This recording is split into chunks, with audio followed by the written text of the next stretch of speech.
Isang araw ay tinangkang subukan ng guro si Basilio.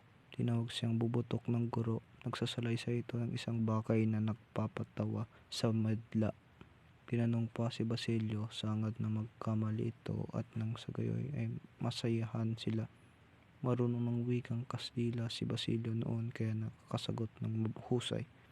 Dahil dito ay sumama ang loob ng praile at hindi na siya tinanong ng buong taon. Nagkaroon lamang siya ng mabait na propesor nang nasa ika-4 na taon na siya. Nang magkaroon ng paligsahan sa arnis at eskrema, ay panalo niya ang klase niya na ito nagdulot ng malaking tuwa sa guro.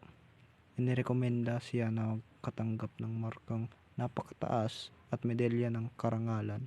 Naikwento ni Basilio kay Kapitan Tiago na ito ang pinakamagandang taon niya. Natuwang matanda, siya ay pinalipat sa ibang paaralan na may bagong kapaligiran.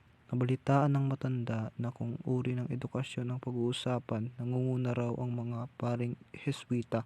Dito nga sa Ateo, maluwalhating nagtapos ng Barcilla si Basilio.